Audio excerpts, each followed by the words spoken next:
लावे गेले जे सूरज बाबा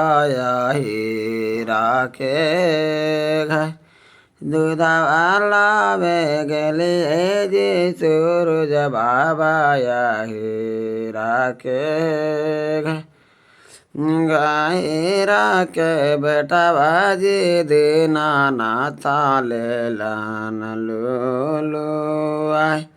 आए राखे बेटा बाजी सूरज बाबा ले लान लूलू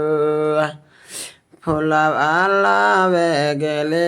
जी सूरज बाबा मालिया के दोका मालिया के बेटा बाजी सूरज बाबा ले लान लूलू पनमा लावे गेले ओ जी सूरज बाबा तामलिया के रे दोका तामलिया के बेटा बाजी दीना नाथा ले लान लूलू तामलिया के बेटा बाजी सूरज बाबा ले लान लूलू